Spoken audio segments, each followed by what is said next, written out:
Hey, folks, today is Wednesday, October 6, 2021. Coming up on Roland Martin Unfiltered, broadcasting live on the Black Star Network from Los Angeles.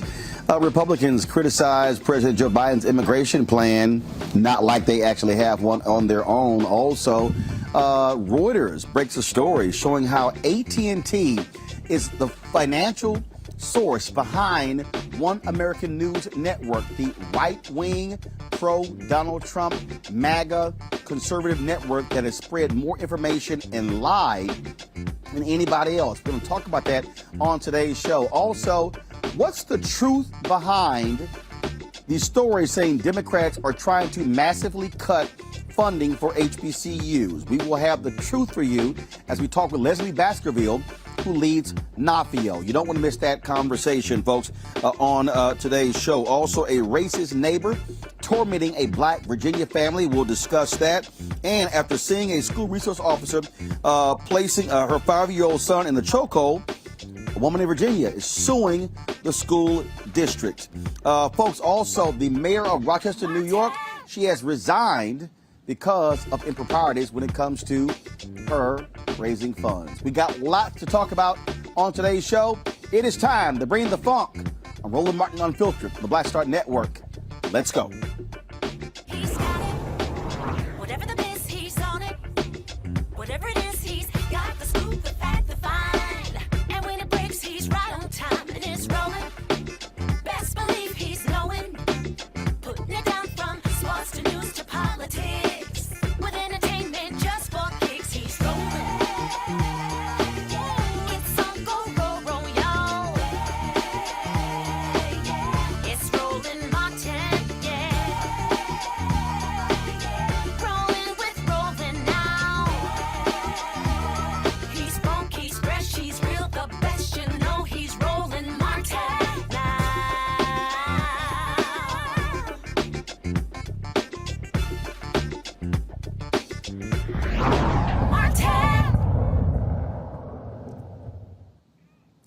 Republicans are not happy at all about the possibility of seeing more Haitian migrants on their way to the Texas border. You might remember just a couple of weeks ago, we had the massive crisis of some 12,000. Now they are claiming 60,000 Haitian migrants are on their way to the Texas border. Don't know if that's true or not. Republicans, they held a news conference today led by Texas Governor Greg Abbott and, of course, Senator Ted Cruz, where they complained about this, blasting President Joe Biden and offering what they call their own 10-point plan. Listen. At the border here in Texas, and we're here to talk about border-related issues. And let me just start out by making a very clear point, and that is President Joe Biden has caused a humanitarian crisis and chaos on our border. All Americans saw exactly what happened in Del Rio, Texas just last month. And we know that that chaos will be repeated unless and until President Biden takes action. 26 of America's governors have worked together to develop specific actions that Biden can take immediately to end the crisis on the border that he has caused. We, all of us, asked the president for a meeting to visit with us about this, and he refused to meet with us, and he completely ignored us. 9 of the 26 governors that crafted this action plan gathered today at the border, a border, by the way, that President Biden has never even been to. We're here to announce 10 actions that President Biden must take immediately. Well, that's a whole lot of whining and complaining by Texas Governor Greg Abbott, and so that's what we expect. All right, let's talk about this with our legal panel. A. Scott Bolden, former chair, National Bar Association Political Action Committee, lawyer based out of Washington, D.C. Robert Patillo, of course, Rainbow Peach Tree Street Project there in Atlanta. Glad to have him. And also someone who keeps running his mouth about Oklahoma Sooners, and he'll be experiencing their losses very soon. Mario Solomon Simmons, civil rights attorney, founder for Justice for Greenwood out of Oklahoma. Glad to have all of you on today's show. And so let's deal with this. I guess I'll deal with DeMario. You're the closest to the Texas border, being there in Oklahoma. I mean, what you have here are Republicans who just throw out anything. They throw everything out. And it's Biden is trash. Oh, my God, immigration is killing us. But, again, these are the same people who will say nothing about these companies that are hiring folks who are illegal immigrants, or some call them undocumented workers, because then the Chamber of Commerce won't be too pleased with that. Yeah, well, Roland, thank you so much for being on the show once again. You know, I think it's real rich for Governor Abbott of your home state of Texas. He can't even keep the lights on during the winter in the entire state, and he wants to talk about the border. It's ridiculous. It doesn't make any sense for him to be there and to say that President Biden has never been to the border. I mean, this guy's been in elective office for 40, 50 years. I'm sure he's been to the border. So it's obviously just grandstanding. And we know that they don't want any black and brown people, but they especially hate Haitians. And we know the history of Haiti, and while particularly white supremacists like Greg Abbott hate Haiti because they were the first black free republic in the Western world. They fought against the British, the French, and the Spanish to get their freedom. And this country and all the Western countries have done everything they can to hurt Haiti since their independence back in 1803. So I'm not surprised to see Governor Abbott and these other white supremacist governors, like my very own governor, or the governor of the state of Oklahoma. But it doesn't make any sense outside. They want to make headlines. Scott, your thoughts? Well, I think my colleague is absolutely right. I mean, black and brown people at the border, no Republicans, it seems, want that influx. But the number of people at the border trying to get to the United States of America, I don't believe, based on my reading, that it has changed much from during the Trump years, if you will. And even Trump and his alleged crackdowns, illegal crackdowns on black and brown people coming through the southern border, it simply didn't work. They kept coming. And what you would think the 9 governors would do, if you know that those statistics and that research, is say, how do we stop the appetite of our black and brown brothers and sisters south of the border? How do we cut off their appetite for wanting to come to the United States? That is, investing in their countries, such as Honduras and other Mexico and other South American cities, where we have task force, or should have task force, and invest dollars in human resources in stopping the gang welfare war on these young families, and giving them jobs and education and opportunity. That'll reduce the flow of those who want to come to America for a better life. But America certainly doesn't invest doesn't invest enough in that approach. Not this administration or the prior administration. And we know that it works. We have case studies that show in Guadalajara, for example, the number of people trying to illegally come into the United States has been cut in half or 3/4 over the last 10 to 15 years. And so it works. And so stopping people from coming into the U.S. has never worked, if you will. And it's rooted in racism and the fact that Republicans don't want these to be future voters, but more importantly, they certainly don't want a country of color in 2043, and they simply cannot stop it through these means. And what we're dealing with here, Robert, is very simple. What we're dealing with here, Robert, is very simple. We're dealing with Republicans who follow the leads of the likes of Tucker Carlson when it comes to white replacement theory. They are absolutely scared to death of the nation becoming a nation that is majority people of color. They need to maintain their whiteness as long as possible. You're absolutely right, and I think we have to change the way that we talk about immigration as a country, because immigration is a positive for America. Illegal, legal, however it comes in. If it was not for immigration into this country, we would be a dying nation. Just look at the birth rates taking place in white communities, or even in American-born black communities, Hispanic communities that are second generation. Our birth rates are right there with China and Japan and Italy and other countries that are experiencing a graying of the nation, so to say, where you do not have enough people in the country to replace the people who are aging out and dying in the country. And let's understand also, nobody is going to walk from Costa Rica or from Guatemala or from Nicaragua from a tropical paradise to come pick avocados or pick tomatoes in Texas or in Wisconsin somewhere, unless it was dire circumstances. So we have to look at the U.S. role in creating those dire circumstances. Let's not forget about the Banana Republic Wars that took place for a half century. Let's not forget about Noriega and all the other Central American leaders that the United States propped up and then took out of power, creating the instability. Let's also not forget that one thing that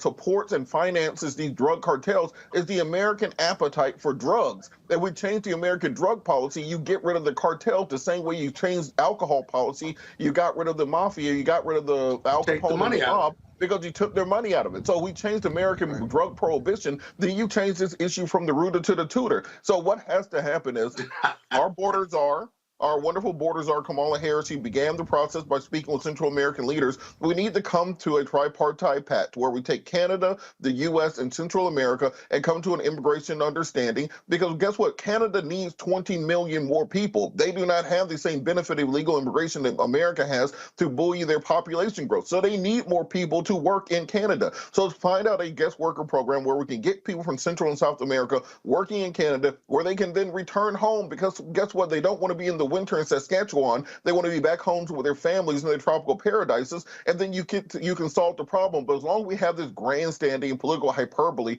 like we see at the border with Greg Abbott, who is way too much like George Bush for me to trust anything that he says, and Ted Cruz and the others down there who did nothing when Trump was in office, they need to start working on some actual comprehensive immigration reform policies that will fix the problem, instead of putting Band-Aid after Band-Aid after Band-Aid over it at the expense of the immigrants who are simply trying to find a stable life and a stable income for their families. You know, if I could add one other thing. It just doesn't. Yeah, go ahead, Mario. I just want to also add to that the racism of the fact that they are illegally not allowing these Haitians to try to apply for a refugee asylum. I mean, there is a legal process when someone comes from a country that they're experiencing political violence, or they believe that they're going to be killed or something like that. There is a process so someone can say, listen, this is my situation. This is why I'm here. They may not be here just to try to find a job or anything like that. You can't just wholesale say, hey, I'm going to put you back on the plane and send you back. That is against the law. That's against the current immigration laws, and it's also blatantly racist when it comes to Haitians, black Haitians versus maybe say Cubans and others. Look, the thing that I think we have to, Robert said something is important, and I was engaging this back and forth with a couple of idiots on social media, and they were like, you know, Roland, you were wrong when you were saying that immigration benefits the United States. And I'm like, fool, are you paying any attention?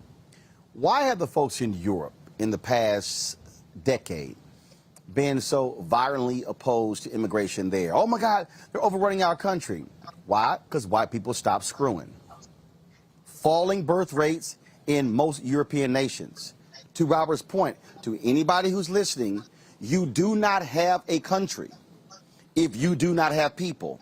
Not only that, you have to have people working today who are paying into the Social Security system to ensure that folks are able to get benefits. And so, if you are if you're one of these 40 and 50-year-old black men who's sitting here blasting B, saying, "Oh, this is foul for us," when your ass is time for you to get your Social Security, who do you think is paying into the system in 20 years when you're 60? The person who's going to be working. This shows, and then they're taking all of our jobs. Okay, what jobs are you talking about? Can you please define what those jobs are? And if you really start breaking down these things, where you see people are working, the reality is folks, documented workers are doing a lot of jobs that Americans don't want to do. Now, we can sit here and dance around this. We could be honest, we could have a real, honest conversation, and I don't think a lot of people really want to have that level of conversation, Scott, Robert, and Demario. And look, Roland, on this point about they quote unquote they took their jobs, as people like to yell out.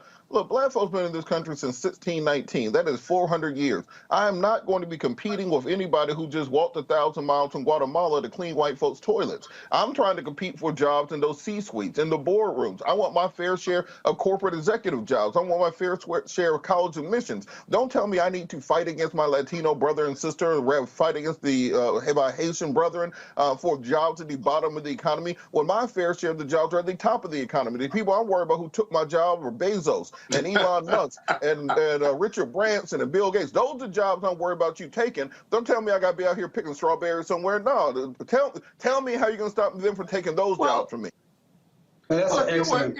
Go right ahead, Demaris. Go right ahead. So that's an excellent point, Robert. I think also that goes back to what you said earlier, Roland, that these corporations, they want this type of influx illegal immigration because they can keep the wages low. You know, when we say these are jobs that Americans don't want to do, America certainly don't want to do it for $3, $4, $5, $6 an hour. And that's what we see. We see this continuation of keep wages low, and therefore this is a system that really corporate America likes to continue to have proliferate. I agree wholeheartedly with Robert. Look, we should be competing for top jobs with top salaries, with benefits and opportunity. People have spent 300 years sweat labor, complete sweat equity into this nation. We have to continue competing for those jobs. If you don't want these immigrants coming, then cut the demand, as you said already. Cut the demand, right? President Fox, former President Fox of Mexico, told Jesse Jackson 20 years ago, my people would do the jobs that even Americans or your people, talking about black people, won't do. Everyone was offended by it, but it had some ring of truth to it, and it still does today. And so we're not competing with those jobs, because if Americans were fulfilling those jobs in construction, in the vegetable and fruit fields of America, in the environment or in homes, you name it, then there wouldn't be a demand, and there wouldn't be jobs, and they wouldn't be coming for a better life, because they would know that there were no jobs available to them. And so it just smacks of racism. Let's just call it what it is. I mean, every person who from the day America was founded came from somewhere else. Everyone. The Abbotts, every 9 of those governors, and everybody who is white is an ethnic that came from somewhere else.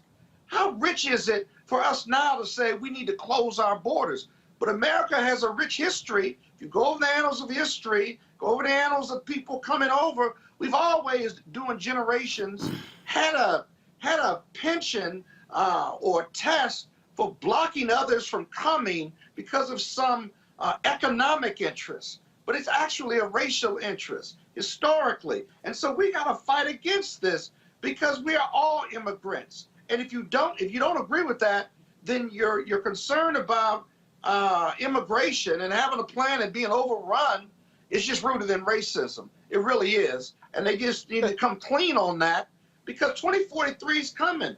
You call it screwing. I call it reality. The reality is coming. We're going to be a country of color in about 20, 30 years. It's coming. You can't stop it. No legislation can stop it unless white people start having more reproductive sex, and I can't control that. And Scott, look, this is how you know this is rooted in racism, how stupid this is. We just got off of the entire first half of this year, white employers complaining about not having enough workers who are willing to come work, raising wages, raising benefits, paying $15, $20 an hour to flip hamburgers and put french fries into a bag. You can't get Americans to even do that right now, because you can you get $4 cents for every 1,000 views you get on TikTok. That is what your kids are doing. They are not out not here trying to flip burgers. They're not trying to bag fries or anything along those lines. So if these Republicans were smart, in order to stop from having to raise those wages and raise those benefits to recruit workers, they will be pushing for comprehensive immigration reform so we can get guest workers into the country who will be willing to fill those roles so that so that the next generation of kids can work in IT, can work in media, can work on the things they're actually interested in. This. But it's based in racism. That's how you know exactly what their game is. But it gets worse than that. Watch this, Robert. Now, the Republicans are against raising the minimum wage, right? Everyone, most of them are against it. But if you raise the minimum wage, more Americans could get work, whether it's McDonald's or anywhere else. And those lower wage jobs, that would push wages further up for lower paying jobs. And guess what? Americans could fill those jobs. You cut off the appetite, you cut off the demand, and the supply goes away. It goes to another country. But that's the idiocy of the Republican thinking. And they're the big economic development, financially conservative, banking conservatives who want less government and more private sector entrepreneurship. But that's completely inconsistent when it comes to this immigration issue. So it's even worse than that. Scott, I don't think they're idiots. It's just all right, folks. Now, one more second. I'm going to go to our next story. That is, how many of you have been seeing? Actually, you keep forgetting who the host is.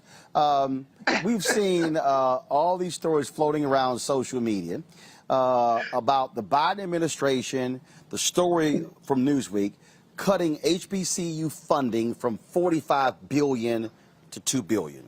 I've seen a lot of folks I know retweeting these stories saying this is a damn shame. There's a problem with that because the federal government isn't giving HBCUs $45 billion a year. So I reached out to Leslie Baskerville, of course. So Leslie, she's been on the show many times. She's with the National Association for Equal Opportunity in Higher Education. She joins us right now. And so, all right, Leslie, you've been very much involved when it comes to fighting for funding for HBCUs. What is the truth with this story? Because, again, everybody is spreading it. They're saying, see, Biden and Harris, they trash. They're slashing $43 billion from HBCUs. What is the truth? Roland, good to be back. It's always good to be with you. The truth is that that's absolutely unequivocally false. In terms of HBCUs, we've never had it so good. HBCUs, I say it's harvest time for HBCUs. It's a season of new hope. We have an administration who truly believes in and has invested in excess of $6.5 billion in HBCUs and is investing more as we're talking presently. We have a Congress where we have bipartisan support in the House and the Senate. So we have bipartisan and bicameral support for HBCUs. So, and based on the investments by Congress and the administration, we have more corporate support, more individual philanthropic support. We've moved from the style section of the newspapers to the education section, to the business section, to all of the sections where we should be, because we have a $15 billion short-term economic interest at our HBCUs collectively, and HBCUs are doing more than any other cohort. For America's historically Black colleges and universities, they're just 3% of American colleges. In the sciences, technology, engineering, and mathematics, they're graduating 42% of Blacks. And in education professionals, 50% of Black education professionals, health professionals, the lion's share, punching way above our weight. And we have an opportunity like none other to continue to show that our outcomes are far in excess of the input into our institutions, and that we're worthy of and should have more dollars invested in us. That's what we were talking about today. And while we were there, my phone was exploding, and I got out and they said there's a story out about a $45 billion cut from this administration, and we're down to $2 billion. Well, the reality is this. Everybody has heard about the negotiations on reconciliation budget that includes a lot of human needs programs and education program. In fact, it will invest in early childhood, the entire pipeline from early childhood to the middle passages to undergraduate school, community colleges, undergraduate, graduate and professional schools like never before. In the process of negotiation, the figures are going up and down. There was never a figure for this one particular bill of 45 billion. But the figures are dancing around. Right now, I don't think the White House can tell you exactly where the figure is, but whatever the figure is, our institutions will be greatly enriched as they continue to enrich America. Reality is, America can't realize her goals, can't realize her education goals, her economic goals, her Okay, wealth but goals, health goals without HBCUs. And so we're going to continue to get money. But I just want to say this. I heard a bit of the last program. Leslie, Yes, hold on sir. one second. Tell me. Leslie, hold on, Leslie, hold on one second. Again, Yes. so I need to walk slowly through this again. Okay, the story says 45 billion for HBCU and other minority institutions, down to 2 billion. All right. What I'm still trying to understand, though, is what is this 45 billion? Because the reality is, Yeah. right now, HBCUs, the federal government is only providing around, just correct me if I'm wrong, around $1 billion annually to HBCUs. Is that correct? Could be. Yeah, but we got substantially more in this last time because of the coronavirus special No, no, no, no, supplement. no, no, no. I got Yes, that. I got that. you're I roughly got that. correct. But here, Let me tell you, but here, let me answer here's the question about the 45 billion. In the Build Back okay. Better blueprint, in the blueprint or the platform, the administration has it as an aspirational goal, investing 45 billion in infrastructures and research for HBCUs. That's the aspirational goal. Hopefully, we'll get to that at some point. That Okay, is hold a on, wait, platform. It's not in the hold on, bill. It's not in the bill. hold on, Yeah. hold on. And let's say again, okay, the Newsweek, okay, again, the Newsweek story says 45 billion for HBCUs and other minority serving institutions. The Right. reason I'm stating that is because people are tweeting and posting as if the 45 billion is all going to HBCUs. It's not. There are other Correct. institutions that are in this, so that 45 billion is not all for HBCUs. And have you seen, again, this is for everybody who's understand, this is what you work on. Right. Have you seen an actual hard number that they are proposing in this bill that's specifically for HBCUs? No, there's a coupling, but we're asking for a decoupling. But let's go back. I want to make sure that your audience is clear because I think part of this, and I believe that Newsweek is a reliable, independent news source, but there's Not, huge not confusion. necessarily. Good. Thank you. That's you. Not necessarily. And you're in the business. Because So let me just say this. first of all, the Newsweek story is written off an Associated Press story. I've read the story. The problem Okay. is it is scant details, and as somebody who reads the story, if I see 45 billion cut to 2, I want to know. I want to see what the 45 billion was for. I haven't seen it. Didn't happen. And so that's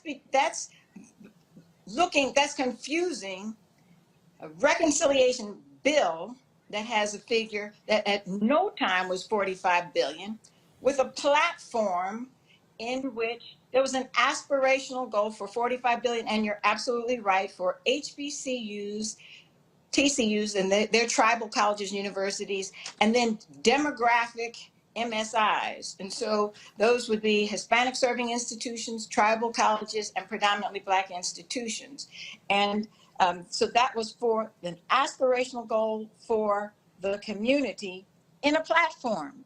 So now the president is in, the administration is in, we have better relationship and better access to folks in the administration who themselves have gone to HBCUs, but importantly, who understand the centrality of HBCUs to American progress.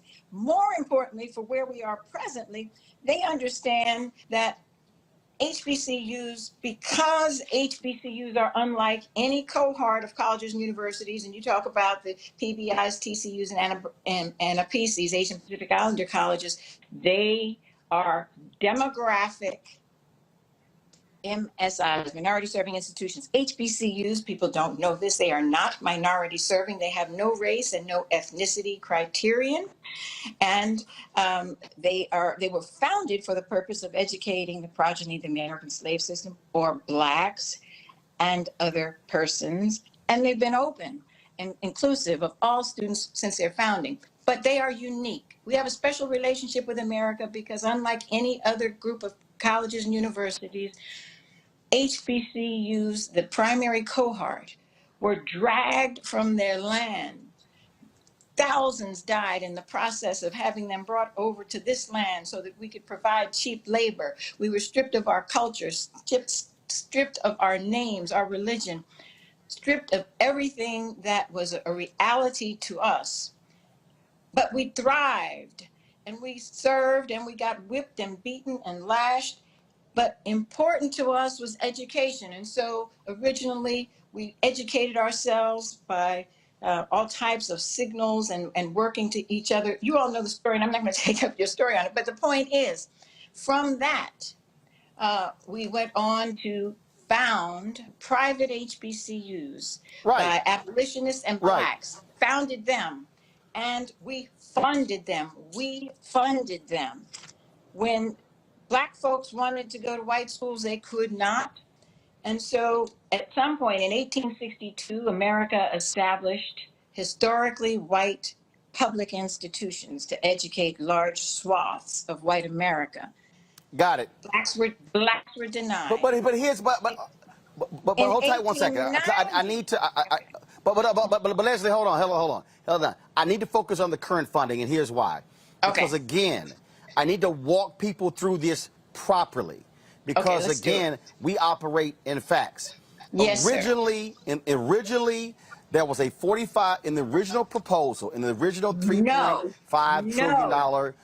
So explain it. Okay, good. So again, I need you to explain that so people understand the facts on where this number is coming from. Go ahead. There was no $45 billion proposal in this bill. There was a $45 billion aspirational goal in the Build Back Better platform. So when you run for office, you say, these are things we want to achieve. And that could be 4 years, it could be 8 years. But that's an aspirational goal. So in the bill that the president proposed, what was the actual number? I've seen numbers between 2 billion and 3.9 billion, low billions. I have at no time seen in the bill itself anything that approximates 45 billion. Okay. And now what is happening is they're going back and forth on cutting the size of the bill. You have Senator Joe Manchin, who has said he is not going to support $3.5 trillion in spending. Senator Kristen Sinema. So what happens? You see cuts made there, and so that's what's going back and forth. And that's why we're trying to sit here and establish what's actually the truth. And so we reached out. We've been trying to get numerous members of the Congressional Black Caucus on the show. We're trying to get Congressman Bobby Scott on, who's on the House Education Committee. We're trying to get him on because we need there to be an explanation of this because, again, I'm seeing people say all kind of wild stuff, and it's not based in fact or reality. I want to go to my panel. Scott, you have the first question for Leslie Baskerville. Hey, Leslie, good to see you again. I think you're right about the $45 billion being aspirational, but it's confusing in and of itself because you have these two bills. But let's not forget, when you say that HBCUs are in a really great place right now, that last COVID bill reduced the debt of historical Black colleges by millions, each of them. And so are you seeing more bipartisan support and investment in historical Black colleges on the Hill despite the fact that they're going to have to reduce this Build America Back legislation. Will there be something in there for HBCUs? There absolutely will be something in there for HBCUs, and there are things in there that now I've seen in roughly 3 places. There are some resources for infrastructure, there's some resources for broadband, but as with every other affinity group, advocacy group, the HBCU community believes, and we want additional resources to move our research to institutions. We have 11 research to institutions. Those institutions are high research, and they're doing the scientific research. They're responsible for roughly 42% of Black Americans that have advanced degrees in the sciences, technology, engineering, and mathematics. But they're just 11, and we have none that are R1, that are the top. So we've been pushing and pushing for additional dollars. But more important than the additional dollars is a decoupling of HBCUs from the group that Roland talked about. He said the money, the 45 aspirational goal in the platform that has nothing specific to do with the budget is for HBCUs, tribal colleges. Right. Here's the deal. Here's the deal. I don't want to talk about platform. I don't want. I'm not talking about No, but here's the whole deal. Somebody running for office is one thing. Well, they're actually there. I want something was actually in the bill. Hold tight. Hold tight. Got it. Hold tight 1 second. I got to go to a break. We're going to come back, continue the conversation. Questions for Robert Portillo and Demario Simmons on this issue. You're watching Roland Martin Unfiltered, broadcasting live from Los Angeles on the Black Star Network.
Big holiday shopping at Amazon. So now, she's free to become Bear Hug Betty.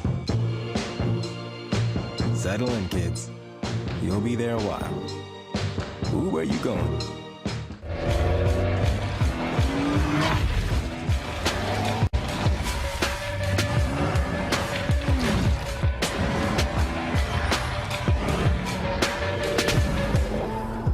Time to be smart. Roland Martin's doing this every day. Oh, no punches! Thank you, Roland Martin, for always giving voice to the issues. Look for Roland Martin in the whirlwind, to quote Marcus Garvey again. The video looks phenomenal, so I'm really excited to see it on my big screen. Support this man, Black Media. He makes sure that our stories are told. See, there's a difference between Black Star Network and Black-owned media and something like CNN. I got to defer to the brilliance of Dr. Carr and to the brilliance of the Black Star Network. I am rolling with Roland all the way. Honored to be on a show that you own. A Black man owns the show. Folks, Black Star Network is here. I'm real revolutionary right now. Roland was amazing on there. Stay Black. I love y'all. I can't commend you enough about this platform that you've created for us to be able to share who we are, what we're doing in the world, and the impact that we're having. Let's be smart. Bring your eyeballs home. You can't be Black-owned media and be scared. You dig?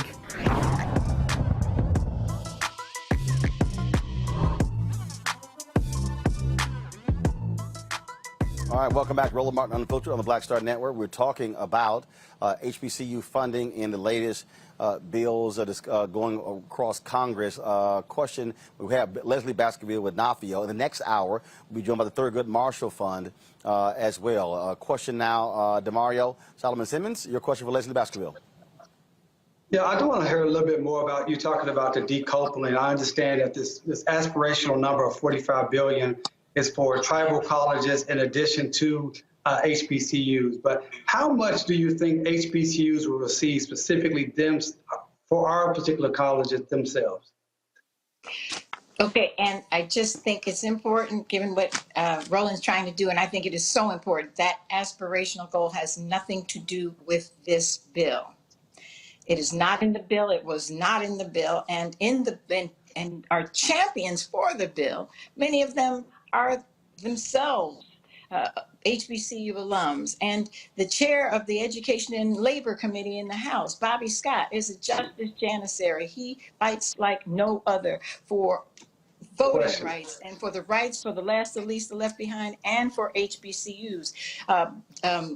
Alma Adams, who's the chair of the HBCU Bipartisan Caucus, fights like a Trojan. So the point here with the decoupling is that because of America's history with HBCUs and denying us dollars for education, denying us a right to an education, and de jure discrimination that was visited upon us for the first 200 years, and then for the last 200 years, we struggled to deal with the vestiges of slavery.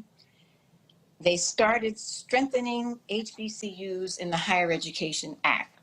And that was in recognition of the fact that we were denied dollars and we were owed dollars. And America said, not only have we intentionally denied you dollars that has resulted in underfunding, deferred maintenance, endowments that are substantially less than others, and on, and just 11 research institutions at this time.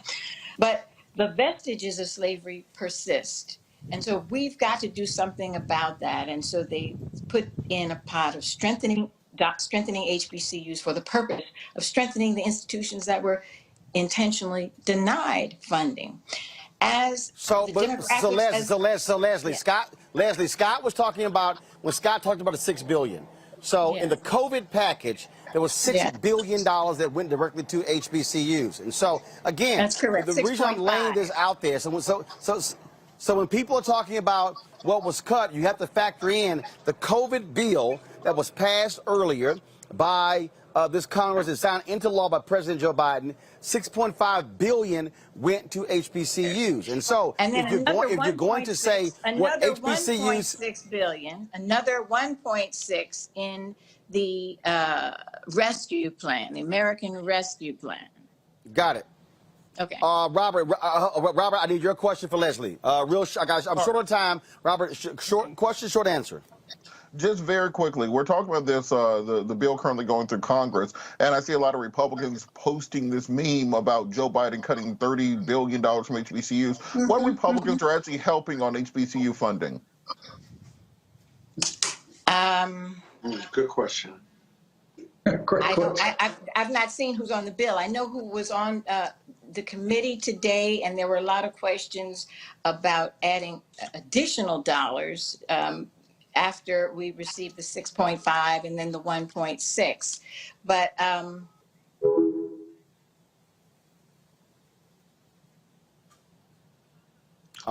looks like, folks, we just lost Leslie Baskerville. So I guess we're going with none. So here's the deal. No. Actually, you do have some, and you do have some, and you've had supporters in the past. Again, let me explain to people right now, because I think a lot of people, again, you're retweeting stuff from folks who have no idea what the hell they're talking about. The problem is this here: they are still negotiating what is going to be the size of the package. So is it 3.5 million? It's going to be 2.5. It's going to be 1.5. It's going to be 1.2 billion. Once they get to what that bottom line number is, then you're going to have a renegotiation of all that goes into it. That's what we're doing. I just emailed the White House to say I need a response from you on this so-called $45 billion. And again, here's the other thing I need caution folks you're watching. It said for HBCUs and other minority-serving institutions. Okay, hell, if that so-called $45 billion, you could have $40 billion going to other minority-serving institutions, and only $5 billion going to HBCUs. But the way it's being portrayed is, oh, $45 billion was going to HBCUs. Right. That's why on this show we speak to what actually happens, what are the facts. And so we lost Leslie. It's fine. I appreciate her coming onto the show. In the next hour, we will talk to the Thurgood Marshall Fund to hear from them about this issue, so you will have the actual facts. And when you're tweeting and posting on Instagram and Facebook and everywhere, fan base and everywhere else, you will have the actual details and not just repeating what somebody else has to say. And so that's why what we do, we focus on facts and details. All right, folks, I want to go to my next story, and this is quite an interesting story. We talk about what is happening in Virginia. It's real strange, folks. This story in Virginia, where these neighbors are tormenting a black family. The Martinez family says their neighbor has been playing recordings of racial slurs and monkey noises since they arrived in the neighborhood several months ago. Watch this.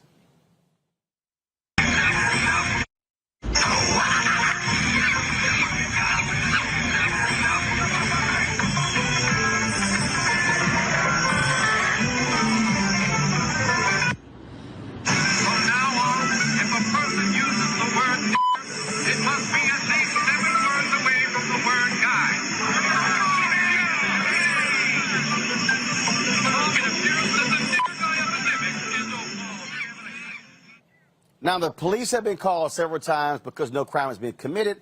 Nobody is being arrested. Joining us right now is Tim Anderson. He is an attorney with Anderson and Associates from Virginia Beach, Virginia. He's representing the family pro bono. Tim, glad to have you back on Roland Martin Unfiltered. First of all, how long has this family lived in this area? How long has this been going on? So, hey, thanks for having me on the show, Roland. I'm glad to be here. So I'm an attorney in Virginia Beach, and I'm watching what's happening from 30,000-foot view the same way as we all are. We have not made contact with this family yet, but we have identified multiple causes of actions that she can bring. She's not been able to make any progress with the police, and that's fine. There may not be criminal laws here, but we are trying to communicate with this family to let them know, one, my law firm's ready to go to help them, and two, there's plenty of civil actions that can be brought that could put an end to this nonsense. This is in my hometown, and we are watching this horrifically happening here and want to get involved. Okay, so just so you're not officially representing the family, you are offering your services to this family pro bono after you saw this story in news reports. Yeah, absolutely. That's exactly right. I've been a lawyer here for 21 years. This is outrageous. This doesn't and shouldn't be happening anywhere, but it's certainly not going to happen in my hometown without me at least trying to get involved. I'm always attracted to big fights like this, and it's not a money thing for us. It's a matter of doing what's right and making sure that that people understand that there's civility, and Virginia Beach is a great place, and we have a great community, and unfortunately we have some people in every community that act like this, and we're going to do our best to attract this family to come to us and help them get through this moment. Okay, so what is weird here is the cops saying we can't do nothing. I'm sorry, are there not noise ordinances? Well, yeah, so there's certainly noise ordinances, but it's based on decibels in Virginia. And so here's what I understood from the CNN reports, and our local newspaper actually published a story about it. Here's basically the historical background. This family lives there. This is a veteran family. And there was a noise complaint with her neighbor, and she called the police. And since that, the neighbor has now escalated and retaliated with motion sensors being pointed at the house, and this monkey music, and the clip that you just showed. And that is not, there's nothing criminal, at least as far as the police are concerned, and nothing criminal as far as the magistrate's concerned, because apparently she went to the magistrate and reported this. Those aren't crimes, but that doesn't mean there's not civil remedy. There's civil remedy that is exists under Virginia law for nuisances, and we actually even in Virginia have an archaic little statute, which is very rarely found, which says that insulting words is actionable. So if you insult somebody to the point where it would cause them such distress, and the actual code specifically says breaching the peace, which that in any view is certainly breaching of the peace, that's actionable under civil law. And so all she needs is a lawyer to file a lawsuit to put a stop to it. That's it. And so it may not be a criminal remedy, but there's certainly civil remedy. And hopefully they'll use us or somebody to take this action to the appropriate court. Well, again, hopefully they get some kind of relief, because this is absolutely crazy. Tim Anderson, we surely appreciate it. Thanks a lot. This makes no sense to me, Robert. This is nuts. This is pure harassment of this family, and the cops can't do anything? Well, it's interesting to his point, because the reason that it's difficult for cops to do anything in a situation like this is that, let's take the counter positive. There's somebody playing rap music that has the N-word all strewn throughout it. Would you want that to be criminally actionable? Now, it should be actionable under intentional infliction of emotional distress, under a clear civil penalty, also disturbing the peace if it does go above the proper decibel level. And I do think the family absolutely should take every civil remedy possible. But also, this is why I always keep guns around, because if these people are playing this monkey music across the street from my house. Here we go. So just to recap, from across the street, 6.5 Creedmoor, 18-inch barrel, 10 and 7 twist. You're going to want yourself a 7x24 scope on it, just in case you want to get them across the street. Now, if they are close up, you want your mini AR, so you can get a 3.5-inch barrel for cookie cutter on it with a collapsible all tactical stock on it.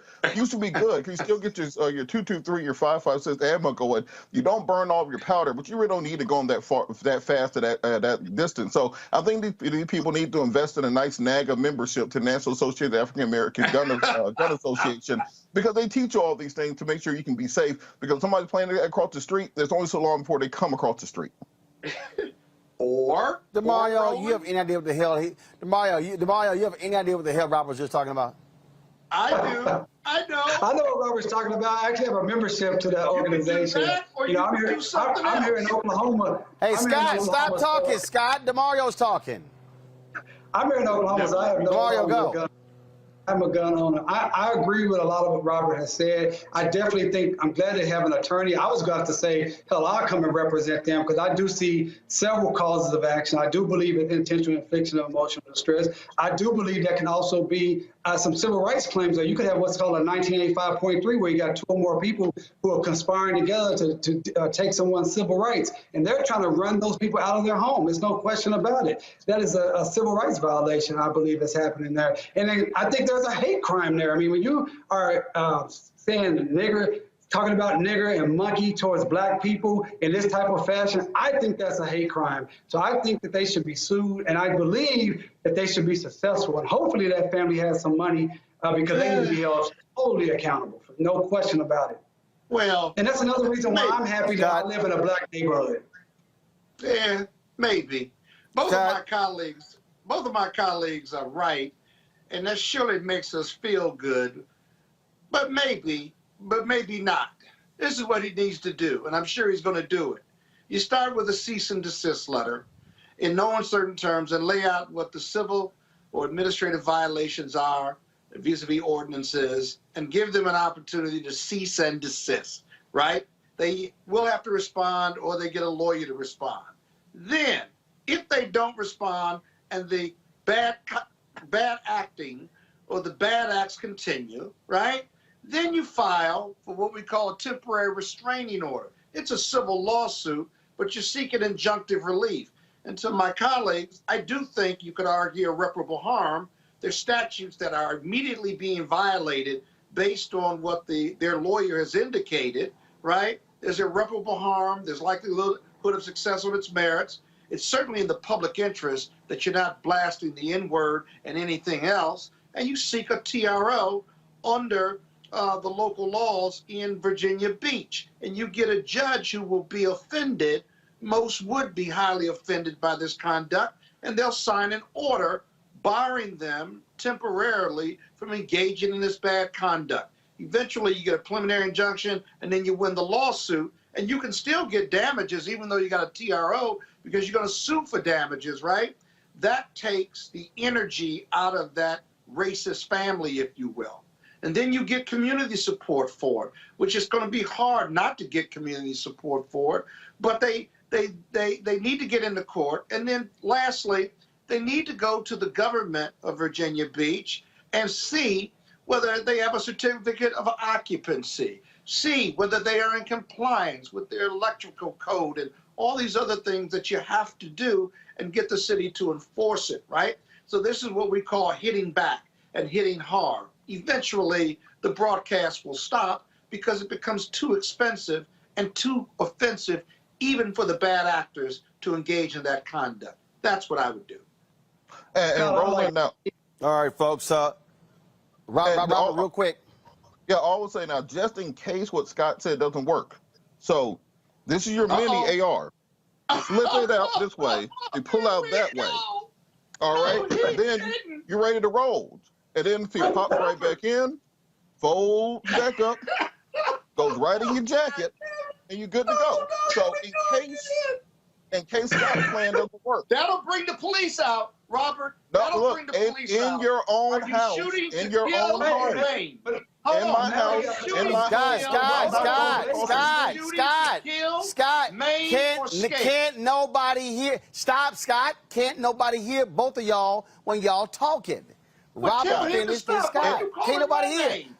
Always call my name first. Scott, ain't even done Scott, let me say it again. Hey, Scott, let me say it again. It's Roland Martin Unfiltered. Now, when they mute your microphone, then we gonna get it done. Robert, finish your point. You wouldn't dare. Look, Scott, the point is, in your house, in your home, to make sure these people keep what they're doing across the street.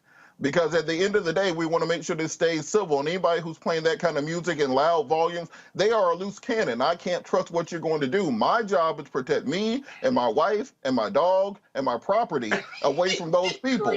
So whatever that may be required, you're having something that fits under your jacket is very useful in this situation. It's very important, Roland. It's important for your show for we to say that you cannot shoot somebody from your property to the property across the street. That's the mini one. This is the one in the house one. This is the in the house one. It doesn't go that far. I want to make sure my brother Roland's show is okay. All right. It's a short barrel and not going that far. Y'all can have all that. Y'all can have all that back and forth during the break. I got to go to commercial break. We come back. We're going to talk about some racist flyers being sent out targeting a black pastor and state officials in Virginia. We'll talk with one of them next. Also, why is AT&T funding one of the most virulent, racist, lying, misogynistic, Donald Trump, MAGA-loving conservative networks in America? We'll unpack it next on Roland Martin Unfiltered on the Black Star Network. Oh, that spin class was brutal. Well, you can try using the Buick's massaging seat. Ooh, yeah, that's nice. Can I use Apple CarPlay to put some music on? Sure. It's wireless. Pick something we all like. Okay, hold on. What's your Buick's Wi-Fi password? Buick Envision 2021. Oh, you should pick something stronger. That's really predictable. That's a really tight spot. Don't worry. I used to hate parallel parking. Me too. Hey. Really outdid yourself. Yes, we did. The all-new Buick Envision, an SUV built around you. All of you.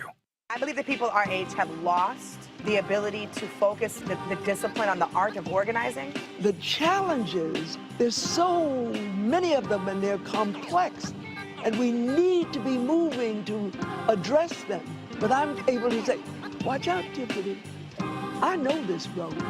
That is so freaking dope.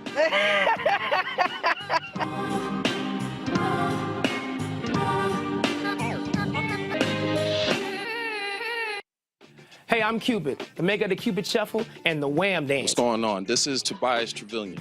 And if you're ready, you are listening to and you are watching Roland Martin Unfiltered.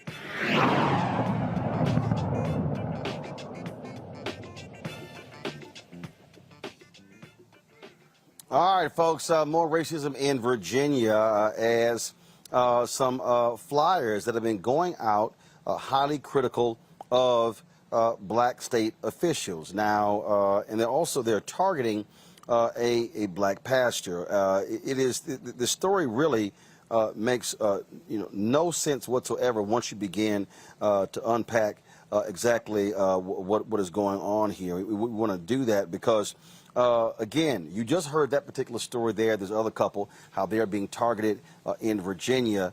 But now we have these racist flyers. One of the folks, Pastor and Delegate Joshua Cole of Fredericksburg, who is being targeted. Alex Askew of Virginia Beach. Delegate Joshua Cole joins us right now. So exactly, do you know where these flyers originated from? And what did they say about you and your other delegate? Thank you, Roland, for having us on tonight. The flyers originated based on the description from the Republican Party of Virginia. And their intent was to describe us as liberal puppets, basically controlled by Speaker Nancy Pelosi and Representative Ocasio-Cortez. And what was interesting was we were all on strings, supposedly, until we discovered that Delegate Askew's and my particular mailer had us actually suspended by rope dangling in the air, while the other 7 delegates were by strings dangled, and they were just on the ground.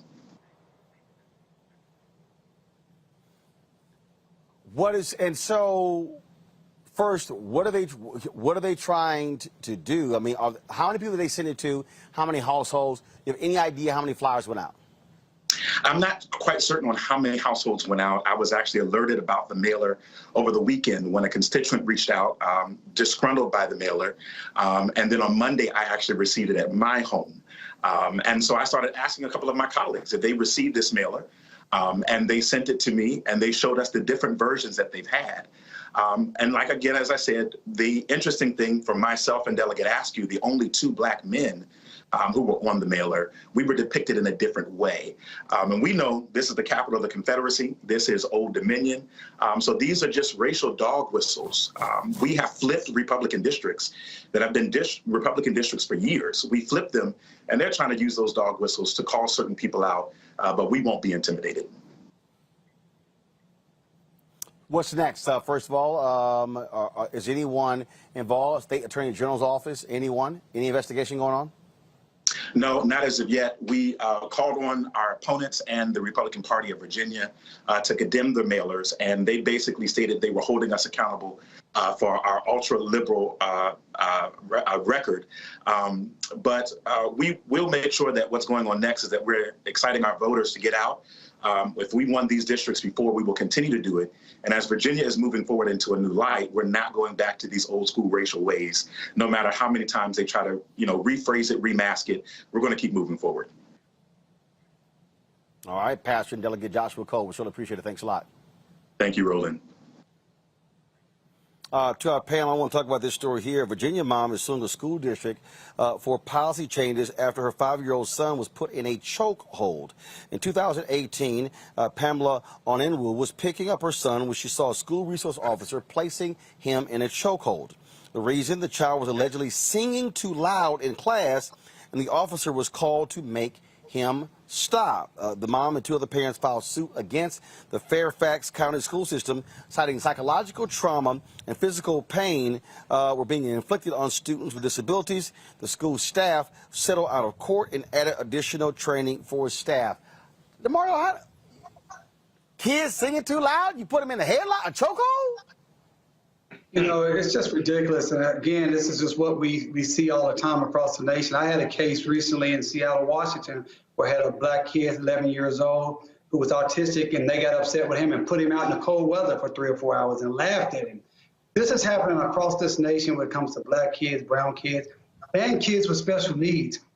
I wonder if this little 5-year-old had any type of special needs, because they're treated really bad. I'm really happy to hear that they had good counsel. Sounds like they were able to get a settlement, but more importantly, get policy changes. And I hope they were able to get that particular officer terminated. We were able to get the the teacher that locked out my client terminated, and that's what has to happen. It has to be swift accountability. It has to hurt the pockets of those who cause us the harm, and it also has to show these people that we will not stand for this. A 5-year-old being placed in a chokehold, that is just unconscionable. It's ridiculous, and I'm so glad to hear that people were held accountable. This is the thing that we keep seeing, Scott, and that is with these resource officers, their job is not to further traumatize students. I mean, you know, the actions, we keep seeing this happen all over again. This is why people are calling for a lot of these cops to be removed from schools. Exactly. Exactly. And these resource officers, their powers need to be severely restricted, but they're not, actually. These are police officers. In Washington, D.C., 20 plus years ago, I had a case where the resource officer was referring to the kids in the hallway by the N-word. They got tired of it, and they jumped on him, assaulted him, and took his gun. The government would eventually walk away from the case and dismiss the case that they brought charges against 2 or 3 of the leaders of this group of kids. And so you're absolutely right. But Roland, when we get these cases, right, when you report on these cases, let me tell you something. They don't see us. You have to see me as a human being in order to treat me humanely. And when you report on these stories like chokeholds for the 5-year-olds or crazy-ass white people doing crazy things, right? Or the police beating up black men and women simply because they refused a police order, they don't see us. So if they don't see us, they treat us less than human. They treat us like animals, if you will. It is unjustifiable. You and I, or they rather, will treat a dog better than how we're treated by the police in many instances. And so we've got to, it's more than retraining. It's about where this racism comes from. It's not genetic. Nobody's born with a racism gene, as we've often said and our leaders have said. And so they're trained that way. They're taught that way from their environment or at home. That's where we got to get to, because otherwise they're going to continue not to see us. You know, and let me just jump in real quickly on this. It's something that was so important. And sorry, Robert, but this is very important. They're not resource officers. They are police officers. And one of the things that the police have done a really good job, and Republicans in general, is how they frame things. It's the same with officer-involved shooting.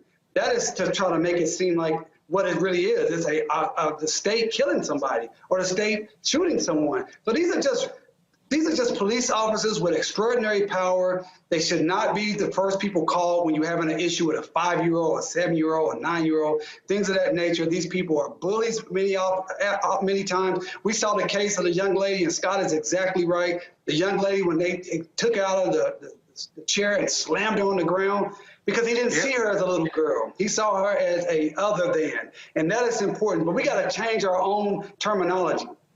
Not resource officers, police officers, not officer-involved shootings, police shooting of a person, the state murdering someone. And they're not trained to be resource officers. Robert, and you know, to that point, I think that's when we got caught up in this conversation around quote unquote defund the police last year, and Republicans used that to their political advantage. But in reality, this is what we're talking about, which is de-escalating situations. That if a child is singing too loud, maybe you have them talk to the social worker to find out why they're expressing themselves in this way. And often I use the analogy of what would happen if this was a little white girl named Lily White. What would happen if this was a golden retriever? I mean, realistically, if there was a golden retriever that they saw that when it was barking too loud and somebody put it into a chokehold, it would be the leading story. Nancy Grace would be out there right now.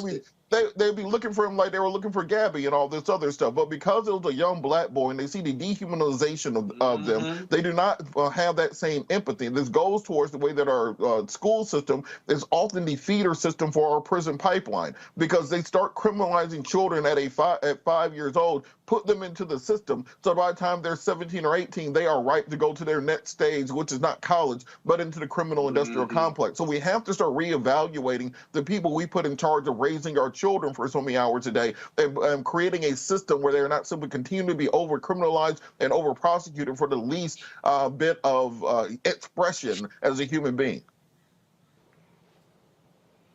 All right, folks, hold tight 1 second. Got to go to a break. We come back, our daily report on black and missing and other news of the day. And we'll talk about AT&T, the explosive report from Reuters showing how AT&T execs asked and wanted another conservative network to compete with Fox, and how they are funding One American News Network to the tune of millions of dollars. Folks ain't happy about that. I'll show you the tweet from Derek Johnson, president of the NAACP, and others. That's next on Roland Martin Unfiltered on the Black Star Network, live from Los Angeles.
Shopping at Amazon. So now she's free to become Maureen the Merrier.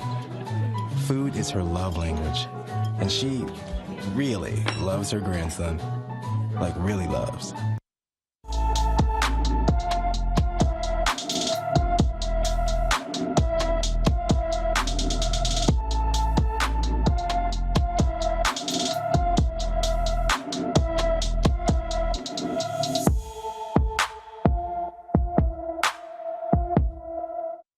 All right, folks, 30-year-old Cashawn Ashley Sims, who also goes by the nickname of Cookie, was last seen in Duarte, California on September 8th, 2021. She is 5 feet 1 inches tall, weighs 120 pounds, with black shoulder-length hair and brown eyes. She also has tattoos of the phrase, "It's found in the soul," on her left collarbone, the word "earth" on her left forearm, and a tattoo of Spanish writing on her back. Anyone with information on Sims' whereabouts should call the LA County Sheriff's Missing Persons Unit at 323-890-5500, 323-890-5500. And so we're going to continue to do our part to bring you up to date on the tales of these missing folks, and hopefully they will be found safe and unharmed. That is our hope.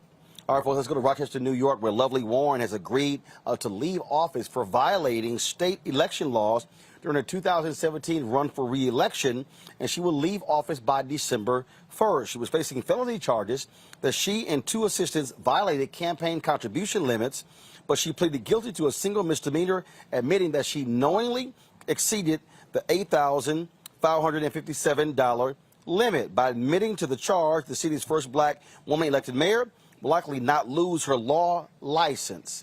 And so, again, she will be stepping down as of December 1st. So it's been a whole bunch of drama there in Rochester, New York.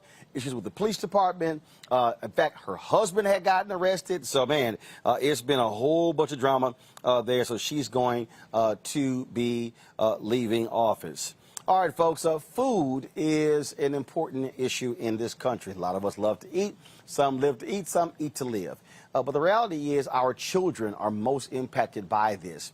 And there's one entrepreneur who did something quite interesting. What she did was she actually opened a grocery store in a school. Joining us right now is Jasmine Crow. She's the founder and CEO of Goodr. Is it Goodr? Goodr? Is that how it's pronounced? Right. Okay, so you decided, so you opened a grocery store in a school? How? Yeah, I mean, it's just like that. We were fortunate to work with a client, hip hop star Gunna. We've been working with him since 2018. He came to us and said he wanted to do something for back to school. And I pitched him on the idea of building a grocery store and creating something that was sustainable and had legacy. And so he gave me the list of all the schools he attended, elementary, middle, and high school. I called the middle school first, had a great call with Principal Madden, and he shared with me just the need at that school, how many kids were living in poverty, how many kids really were leaving school and being adults, taking care of younger brothers and sisters, and many times taking care of themselves. And he had a small closet that he was using as like a clothing closet. There was a couple of cans of food in there, and we just decided to remake it, and we created a grocery store, a free grocery store. I think it's important to know that, Roland, so families and students and even staff can utilize this store free of charge. So, okay, so is it an actual business or is it a nonprofit? How do you get the space? Is it in partnership with the school? How does that all work? Yeah, so it's an actual service, if you will. It's a free grocery store. The grocery store doesn't operate like a business. There's no exchange in money between the students or families. It is funded by Gunna, and that's how we've been able to do it. So Gooder is a business. We produce activations all over the country to really help people rethink how they give food to families. And if you think about it, Roland, there is about almost $100 billion a year spent on food and nutrition programs. But what we've seen is it's actually created a vicious cycle because the money always goes to the same like large hunger fighting organizations. And it's not to say that food banks and food pantries don't serve a purpose, but what they do is they keep families dependent on going to more than one to actually marry a meal together.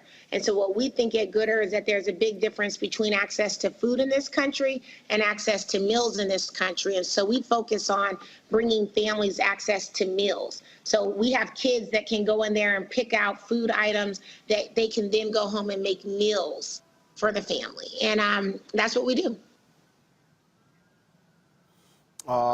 Sounds like a great initiative. How has it been going thus far? It's been going great. We've seen almost 200 families shop in the store so far. This Friday makes 3 weeks, so we still got a couple of more days. The store is open school hours, so typically about an hour before classes begin and an hour after kids in classes. We've created a web app where families can just register and select a time to come and shop. They get a reusable grocery bag, which every kid in the school received, and they can just fill it up, no questions asked. The store also has toiletry items, household items like laundry detergent, dish soap, things that families, you know, if they do have food SNAP benefits, they cannot use those to purchase those toiletry and household items. So we're seeing that that's really popular, as is the food. All right, then. Look, sounds great. Any plans to expand to other schools in the area? Absolutely. We want to expand this all over the country. We've received, you know, thousands of inquiries, so we're working through those. Our hope is to at least get to the top 10 states where more than 15% of the population on average is food insecure or hungry. So, you know, expect to see us potentially in Mississippi, Alabama, and then even states like Colorado and New Mexico, where there's a lot of need and a lot of people that are hungry as well. All right, then. Well, Jasmine, congratulations. We certainly appreciate it. Good luck with that. And as you said in the story I saw, you got parents out there. If they need something, they can just simply let their kid know, and they're able to go into the grocery store and bring that item home. So I'm sure a lot of parents are very thankful for this innovative idea. Thank you so much, Roland. I appreciate you having me on. All right. Thanks a bunch. Good luck.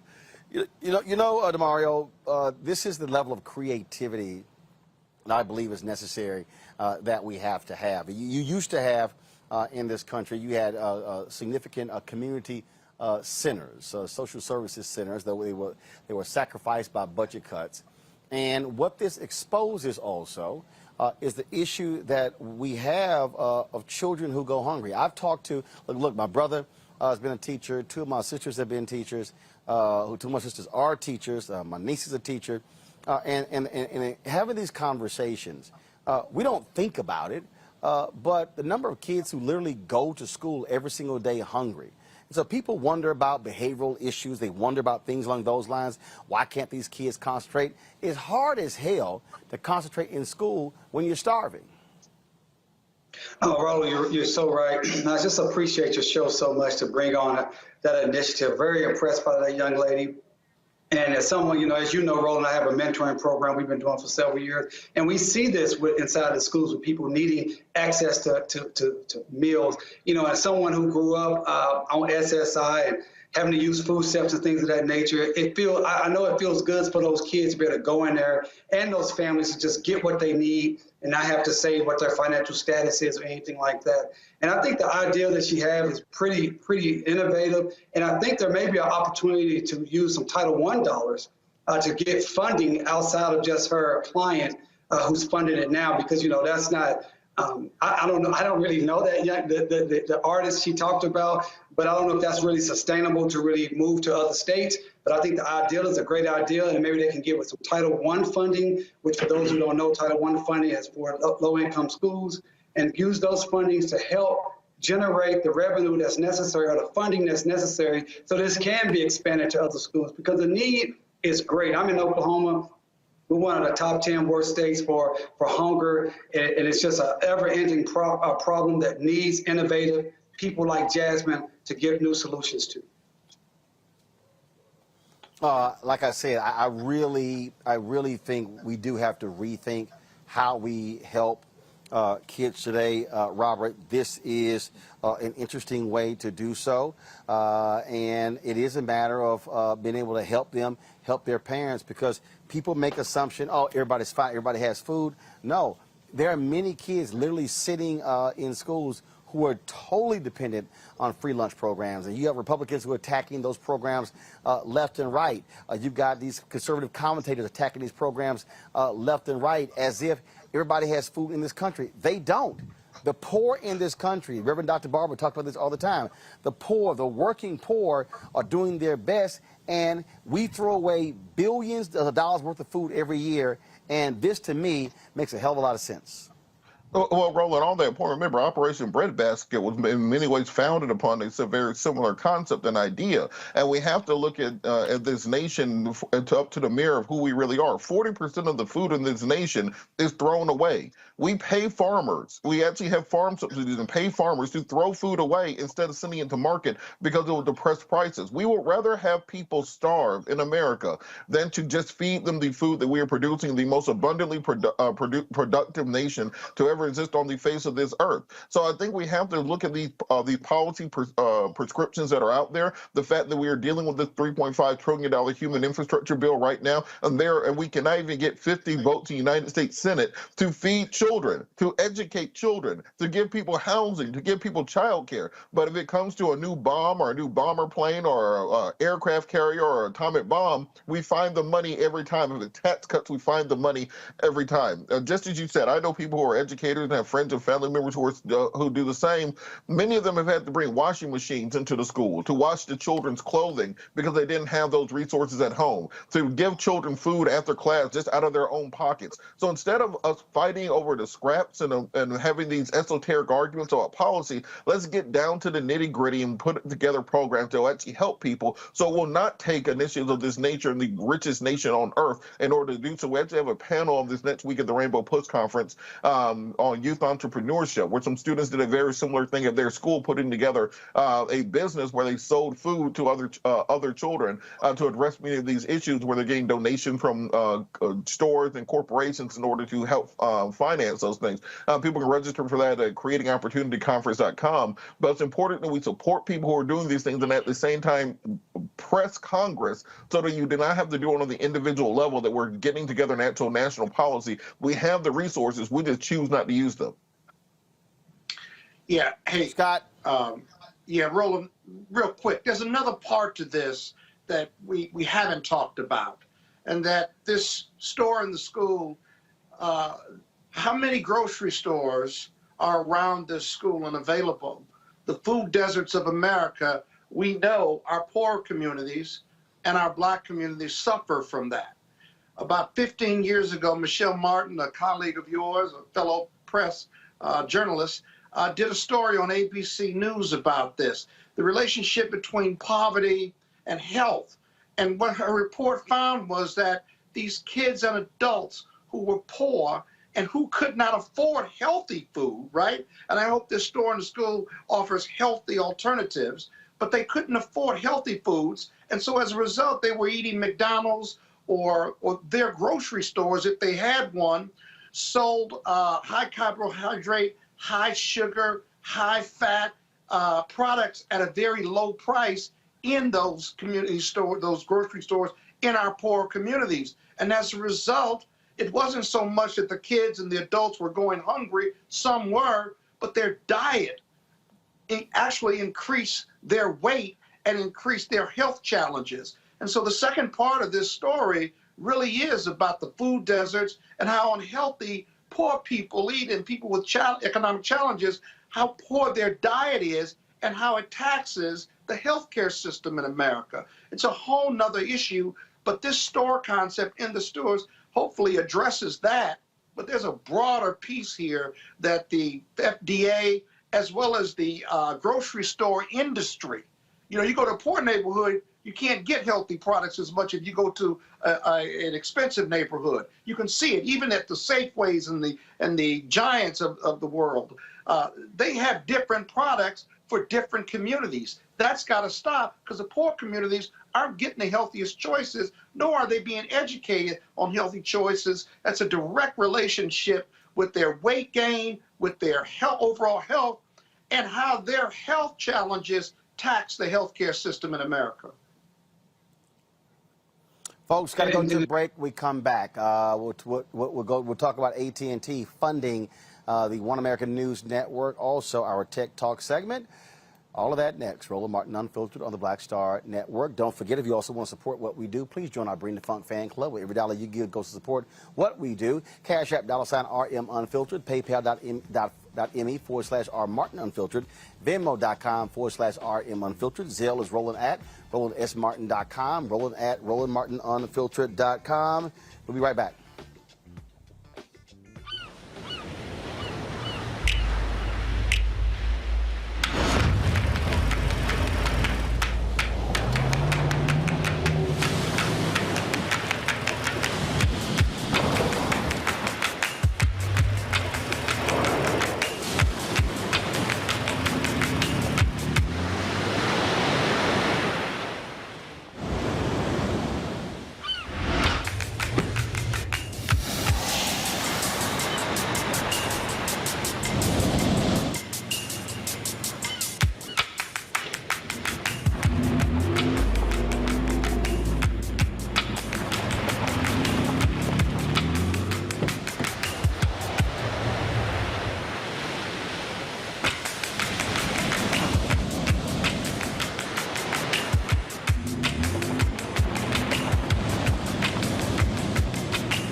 Betty is saving big holiday shopping at Amazon. So now, she's free to become Bear Hug Betty. Settle in, kids. You'll be there a while. Ooh, where you going? Hey everybody, it's your man Fred Hammond. Hi, my name is Brescia Webb, and you're watching Roland Martin Unfiltered. Well, I like a nice filter usually, but we can be unfiltered. All right, folks, an explosive story from Reuters dropped today, where the CEO, founder of One American News Network, that is the right-wing, crazy Donald Trump, MAGA-loving, misinformation spreading network, gets 90% of its funding from association with AT&T networks. Folks, 90%. According to the CEO, AT&T executives told him when they were launching they had 7 so-called liberal networks, so therefore they wanted more balance. They only had one, which is Fox News, and so they encouraged them to launch the network. A lot of people are angry with this, saying that AT&T is funding right-wing extremism. Now, AT&T has been highly criticized when Governor Greg Abbott of Texas proposed his voter suppression bill, and the PAC for AT&T gave his campaign $100,000.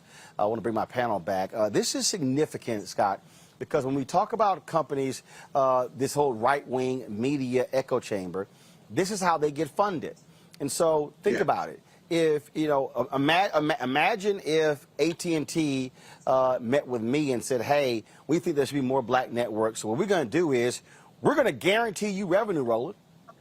All you got to do is provide the content. We're going to give you X number of cents per subscriber. And then, folks, that's money coming in every single month beyond advertising. And this is how they're able to do it. The right wing is being funded by these billionaires and then by these networks, these companies that are supplying them with millions and billions of dollars. And that is what we are up against. A lot of folks are not happy at all with this news. And some people are saying they want to drop AT&T home service. They want to drop DirecTV. They want to drop AT&T phone service. AT&T has an issue, Scott. I think they've got a big issue. And it's interesting, it'll be interesting what their response will be. I don't know whether they've got a formal response or not, but you can boycott AT&T, right? Or you can negotiate and demand more millions of dollars, go into shows or go into the Black Star Network or the black media, if you will, right? And negotiate them not investing in organizations that support the big lie, right? Or attack democracy or voter suppression. These companies have got to be held accountable. And you're making them accountable with this report or attempting to hold them accountable. But more networks, cable networks and otherwise, need to hold them accountable and need to ensure that the best investments for these types of shows, that it's not only balanced, but it's realistic, right? If you are a right-wing conservative network and you support the big lie and the January 6th insurrection, you shouldn't be funded by anybody. It's downright anti-American and anti-democracy. A lot of people, again, are expressing outrage. Do we have the tweet from Derek Jackson? Derek Johnson, I'm sorry, President and CEO of the NAACP. If so, go ahead and pull that up. He, of course, commented on this. And so go ahead and show it here, folks. He's talking about, again, after this story actually dropped, outraged by reports AT&T backing far-right propaganda, funneling tens of millions of dollars into OAN, while at the same time pretending to care about issues of race, diversity, and inclusion. If true, AT&T has caused irreparable damage to our democracy. Robert. Well, I think that's absolutely true, and I think that if you look at many of these conservative networks that's kind of popped up out of nowhere, if you notice, it was OAN, Newsmax, Real America's Voices, The Blaze, CRC TV. There's a whole litany of these far-right conservative networks that kind of grew out of talk radio and grew into digital platforms, and then major television networks where they're getting, former big three talent to be on their networks. Eric Bolling is over there. Some of the other hosts, Heather Childress, people who used to be at Fox, people who used to be at MSNBC, are on some of these networks now. And you have to ask the question, well, where the hell are they getting all this money from? Now we are finding out those same companies that want to put up all the signs that say, well, we stand by social justice. We are here for you. We plan on ending racism, are putting money behind January 6th. They're putting money behind the insurrectionists. They're putting money behind all this far right-wing echo chamber. I think they need to be held to account on those points. Either as on the one hand, as Scott said, boycotted them, or on the other hand, look, if it's good for the goose, good for the gander, they need to be paying some of these black media networks, I.E. Us. I see Roland got all these new Nissan and Amazon commercials and stuff. Me and Scott are waiting for our check over here. So they need to be putting those funds in other organizations so that they can grow out and build and be as big as those other companies. That's right. Respect let's us be and clear. pay us. Let's be clear. Let's be clear. Scott's already getting a big enough check. Demario, this is the tweet. This is the tweet sent out by Reverend Al Sharpton. It is inexcusable and insulting for AT&T to finance. Guys, go to my iPad, please. To finance OWN, a far-right enemy of civil voter rights, while paying lip service to black media. We work with AT&T in good faith, but this cannot be tolerated. Well, I'm glad to see my frat brother Derek Johnson and my very good friend Reverend Al speaking out on this. And I agree with my esteemed colleagues that this is ridiculous, that OWN should be, they shouldn't even have a network, in my opinion. They are completely racist. We call them conservative right wing. It is a racist network that is trying to bring this country down to a level of white supremacy being front and center. And, you know, we heard a lot about this past week, a couple of days, about Facebook, and everyone was so shocked because the whistleblower came out and said Facebook puts profits over people. Well, ladies and gentlemen, that's called America. America puts profits over people, and that is the American corporate system, period. And so what we want our civil rights leaders like Reverend Allen and Brother Derek Johnson to do is hold these people accountable. As you stated, Roland, as consumers, we should hold them accountable. Hell, I've been wanting to get rid of AT&T, my cell phone, with them for years. This may be the reason I finally go ahead and do it. But I really like what Robert said and what Scott said. They also should be putting more money into organizations and networks like yours, Roland, GRIO, other Black-owned organizations that are bringing our issues to the forefront, and not just continue to fund these right-wing, racist, white supremacist organizations that are just simply trying to make sure that we go back to the Stone Ages of being indentured or enslaved people. Absolutely, and so we're going to continue reporting on this. And again, there are folks who are saying, "Hey, we got to call for some serious action." That's what we'll do, folks. We're going to go to a quick break, and when we come back, we're going to talk to a couple of things. One, we're going to talk to an executive with the Thurgood Marshall Fund about that HBCU story. We want to get the facts for you. We'll also talk with a tech entrepreneur about a new app. Trust me, you want to find out what it's about. This is why it's important to watch Roland Martin Unfiltered on the Black Star Network. Back in a moment. Oh, that spin class was brutal. Well, you can try using the Buick's massaging seat. Ooh, yeah, that's nice. Can I use Apple CarPlay to put some music on? Sure.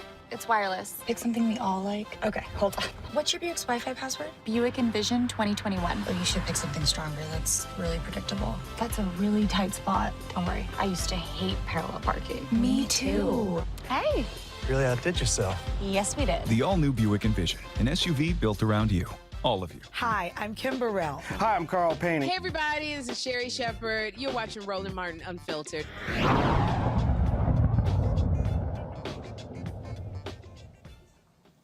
All right, folks, at the top of the show, we talked about the HBCU funding. The story's been circulating by the Associated Press that $45 billion was supposed to be earmarked for HBCUs. Now that's been cut down to $2 billion. Let's talk with Victor Santos with the Thurgood Marshall Fund. Thurgood Marshall Fund, of course, they are out here representing these public HBCUs. Victor, what is the truth? We had Leslie Baskerville on talking about it as well. I'm sure y'all have gotten phone calls on this. Was there ever $45 billion in a budget proposal or in a bill from the Biden administration, from Democrats, from Republicans to HBCUs? No. So what the proposal was for HBCUs and minority serving institutions. So you have to understand what minority serving institutions means. HSIs, there are 569 of them. There are only 101 HBCUs. To give you an example of what some HSIs look like. Hold on. Wait. You said HSI. What is that? Hispanic Serving Institutions. Okay? That means. So you said that there are 101. Hold on a second. Hold on. You said there are 101 HBCUs. Correct. 500 and what? Hispanic Serving Institutions? 69 and growing. Okay? So to give you an example. So 569, 101, that's 670. Correct. But you also have you also have tribal colleges. So we're only getting a percentage of that money to begin with. Okay. And to give you an example of what these HSIs look like, your alma mater, Texas A&M, is an HSI. So when Leslie was talking about... Are you serious? I'm very serious. If you serve 25% at least Hispanic students, you are an HSI, okay? So for that money that is proposed, and when Leslie was talking about decoupling earlier, this is what she was talking about. She was talking about, don't put HBCUs in the same pot to apply for this money against Texas A&M, University of Texas. Basically, the entire California system, they're all HSIs. Every school in Florida is an HSI because they serve at least 25% Hispanic students. Okay, so was there ever a number? So where does this $45 billion come from?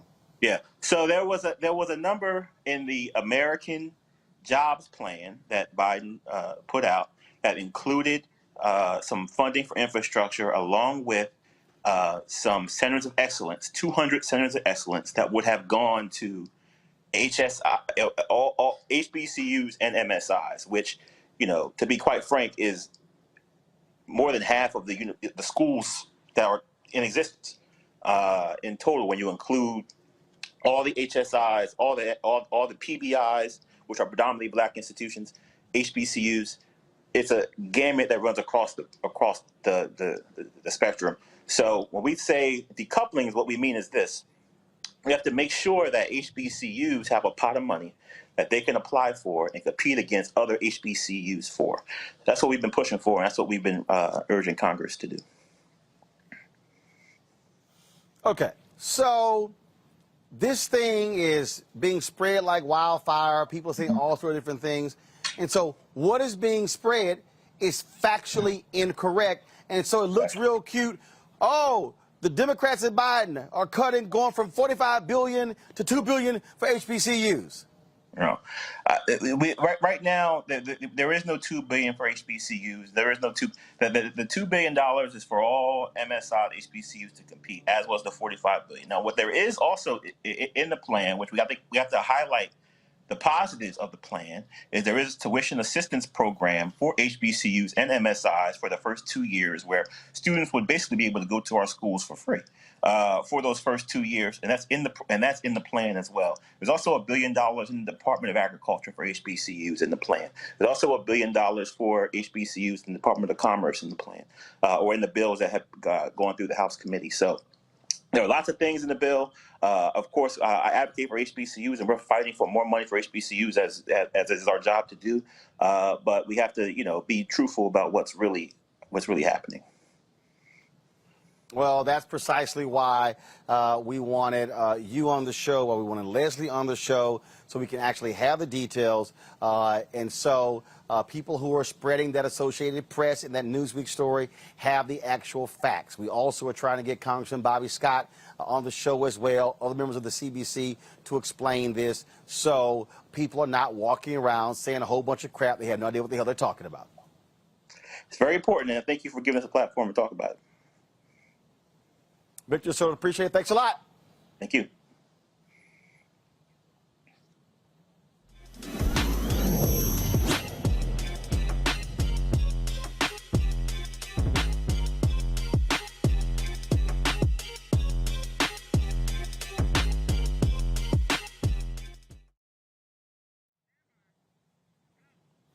All right, folks, time for Tech Talk. Of course, we love to feature African Americans who are doing amazing things in technology. And so let's talk about how we take precautions for things being delivered to our homes. COVID, people are concerned about that, touching products. So 3 black engineers have created a safe, secure way for customers to get their deliveries. They are called Lavii Lockers. Hopefully I said that right. Joining me now from Clinton, Maryland is CEO founder Rhea Huntley. Rhea, how you doing? I'm good. How are you? Okay, did I pronounce that correct? Is it Lavii Lockers? No, it's Lavii. Lavii. Okay, Lavii. Yes, all right, so Lavii. Lavii. Right. Okay, so what is a Lavii locker? What is that? So I'm glad you asked. So a Lavii Locker is simply a smart food locker that customers can use to pick up their food either from a restaurant, from an office building or apartment building, or from a virtual kitchen or ghost kitchen for delivery drivers. Okay. So, but what is it? Is it a container or something? What is it?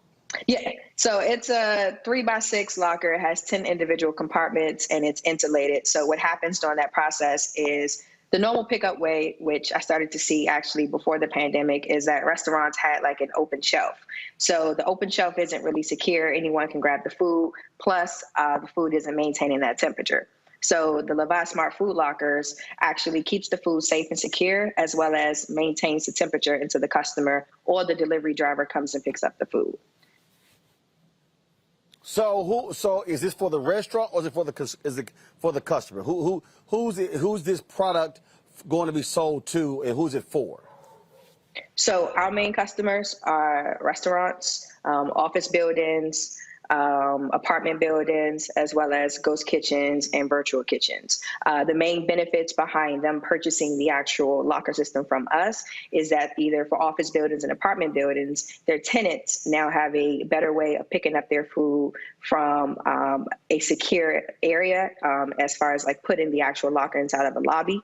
And then from the restaurant perspective, they're able to create more of a seamless pickup process for their customers as well. So our direct customers, we're a business-to-business company, so we don't sell directly to the consumer, but the consumer benefits from the actual business that purchases from us. Questions from my panel. Robert Patillo, you first. What kind of inspired you to get into this, and how can this business model, do you think this business model can be grown across the country? Because it does seem to be something that is endemic in most big cities. So what are your plans on expansion?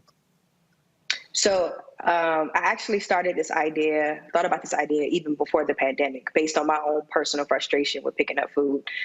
So I feel as though this idea, there was an issue and a need, and the pandemic kind of solidified the actual idea. And currently right now we're nationwide. So we have restaurants within DC, Maryland, Virginia, Texas, Indiana, and New Jersey. And right now we have one office building in DC that's currently using our locker system for their tenants. So our growth for expansion, when we first started, based on the idea that I have, we started just in the restaurant market. But since then, we've noticed that this can be used for residential, any commercial property. And there's a new trend going on right now with like ghost kitchens and virtual kitchens, which need a better system for food delivery drivers to come and pick up the food, because you can have one virtual kitchen that hosts maybe 20 to 30 virtual restaurants. But from then, you're able to have different food delivery drivers, whether from Grubhub, Uber Eats, or DoorDash, come and seamlessly pick up the food and actually drop it off to the actual destination that it's intended for. Scott? Wow. Okay, that visual was really, really good. Is the project or is the item available for private home use yet, or is that your growth strategy? So we haven't decided to go directly to the consumer, at least not yet. We feel as though business to business would be best for us going forward, especially because those are the people that would benefit the most from our product, being as though where we are right now, we're still in the midst of a pandemic. And then a lot of people just want convenience and security right now. So that's mainly our true main focus. I feel as though if we went towards the route towards directly to a consumer at a home, it would be more towards like parcel pickup, and we haven't done that as of yet. What about colleges and universities, though? That'd be an interesting business concept. Correct. And we're actually working with someone right now who's looking to go down that path. So that's definitely within our future where we plan to go. Yeah, great concept. DeMario. Thank you. Thank you. DeMario? As a very well-known germaphobe, I certainly appreciate this product a lot. You know, you walk into a place like Chipotle, like I go all the time, and you'll see all those bags just sitting there and just open to anyone touching them. So I think this is a fantastic product. I would love to see you on Shark Tank. I think this is a product that should go straight nationwide, and I think you can get maybe Damon and one of those other sharks to help you continue to grow this product. What was the barriers for you to be able to get to from the point of your conception that you had this idea to actually getting this to the market and now you're growing it? I mean, how were you able to do that? Because it's very impressive. So my background is within tech. It's not like programming, but it's in IT for networking. But I can pretty much teach myself anything. So I was able to teach myself how to program just a little bit, and actually built the initial first prototype, and where you would scan a QR code and the lock would unlock. So from there, I actually met up with James and Marcus, who are both now my two partners, introduced the idea to them, and then we took it from there. But due to the fact that we didn't have any funds to grow the business at that point, we all had to bootstrap the business and invest our own funds to get it to this point. So right now we're continuing to grow, but once we get to a certain point, we definitely have to secure more funds in order to expand the way we want to expand, and also deploy more different locker solutions that some customers have been asking for. Yeah. All right, what's the website? We can get more information. What's the website? We can go over more information, please. Sure. Our website is Lavii, LAVII-INC.com. And they can reach us there and also follow us on Instagram. That's Lavii, LAVII_INC. All right. We certainly appreciate it. Thanks a bunch, and good luck. Thank you. Thank you for having me. All right. That is it. That is it for us, folks. I appreciate y'all joining us. DeMario, Robert, Scott, thank you so very much, folks. I will see you guys tomorrow. Thank you. Right here, Roland Martin Unfiltered on the Black Star Network. Holla!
It's time to be smart.